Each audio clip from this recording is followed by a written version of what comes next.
I was kidnapped as a child. Updated. I am a girl.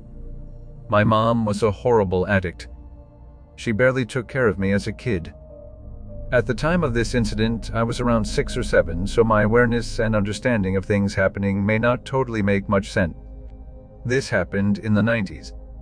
One night, my mother and I were on a car ride. I wasn't sure why we were driving, but it was late at night. I'm not sure what time it was, but I assume it was really late because there weren't many cars on the street, and I was sleeping in the back seat. I don't even remember getting in the car. My mom drove up to some sketchy house and left me in the car for what felt like forever. Suddenly, the car door swung open and someone violently grabbed me by my arm and yanked me out of the car. I started screaming and crying until the man that grabbed me looked in my eyes and said, "Be quiet and don't try to run, or I will kill you." He had a scruffy beard and looked like a madman. I was scared to death, so I listened. He held me tight by my arm, shut the car door, and walked with me down the street. I looked back at the house my mom was in, hoping that my mom would come out the last second and save me. I looked at the house as long as I could as the man dragged me further and further away. As we walked down the street, I wanted to cry, but I was in shock and in fear. I didn't know what to do. If I sniffled or cried, the man would tighten his grip and yell at me. I cannot even explain how scared and confused I was. We walked for a little while and ended up in the projects. The projects were a bunch of buildings crammed together in a shitty neighborhood. We walked into one of the buildings and walked up a flight of stairs. My legs and feet hurt like hell, but I was too scared to stop moving or complain. We walked up another flight of stairs when I saw some random guy smoking a cigarette in the stairway. Then, without warning, the guy that kidnapped me fell to the ground. It happened so fast. I didn't know how the kidnapper fell to the ground so fast, but the next thing I remember is the cigarette guy was ouching and kicking the kidnapper in his head and face. The kidnapper was out cold. Cigarette guy picked up the kidnapper by the back of his jacket and threw him down the stairs. You have no idea how scary and violent it is to see an unconscious man fall down the stairs. To this day, I still have a fear of falling downstairs. He bled everywhere. I still have no idea how cigarette guy knew to help me, but I am glad he did. Maybe he could see tears in my eyes. Maybe he just picked up on something and had a bad vibe, but he acted instantly. The first second he could, he attacked my would-be kidnapper. Cigarette guy starts pacing back and forth, swearing at himself, gritting his teeth and clenching his fists. I thought he was mad at me, so I started to cry. He looked at me and said, Okay, shut up. He had an attitude, so I listened to him out of fear. I wasn't as scared of cigarette guy as much as the bearded guy, but I was still in fear of him.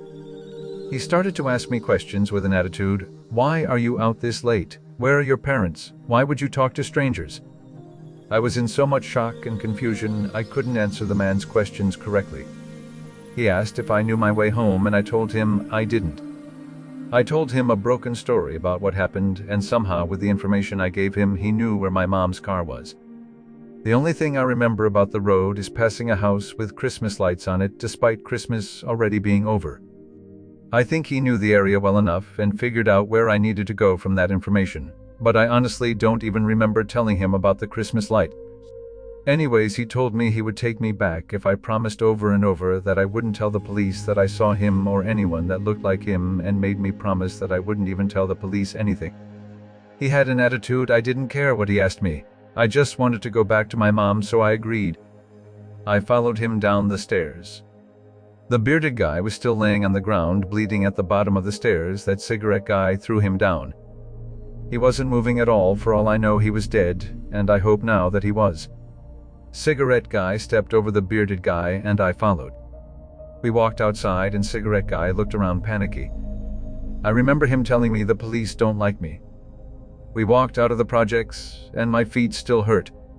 Cigarette guy was walking fast in a panic, and I had to basically jog to keep up with him.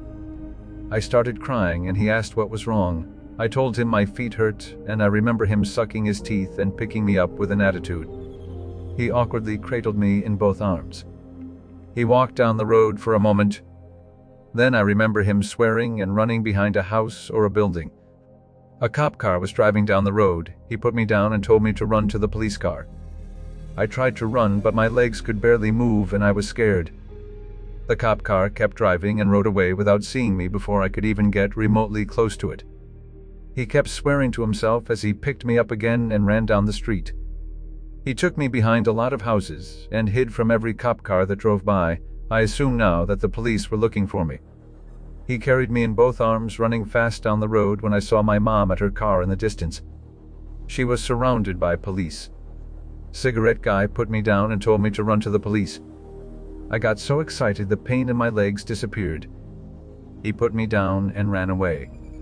I ran towards the police and my mom. My mom picked me up and hugged me tight. The police started to ask me and my mom questions. I don't remember too much about their questions, but I remember my mom telling the police some convoluted story that just didn't make any sense. She basically told me to not say anything, and I didn't say much but cried a whole bunch. We went home. Days later, my dad picked me up and knew something was wrong. I told him everything. I never lived with my mom again. When I grew up and had time to think about that day, I never forgave my mother. Not too long ago, I asked my dad what he remembers about the situation, and he told me what he thinks happened from what I explained to him from years ago. He said my mom was on a drug binge. I got kidnapped, someone saved me, but the person that saved me had warrants and wasn't mad at me. He was just frustrated with the situation that he had to deal with. Imagine being a criminal on the run, and now you have a kidnapped girl with you, and you just beat a guy up half to death. If he would have gotten caught with me, he could be in jail for my kidnapping. With my mom lying and me being in shock and confused, I wouldn't be able to tell them that the man helped me because, while it was all happening, I didn't even notice he was helping me. To the man that saved me, thanks. To the man that tried to kidnap me, let us not meet. Update. I think I found Cigarette Guy. Someone on Reddit knows a man with a similar story. I hope both people are the same. So far, it looks like it's the same man that saved me. I will keep everyone posted. Update 2. I need help. My update post was removed by the mods. I don't want to break any of the rules on here, so how do I keep everyone updated without getting my posts removed? Update 3.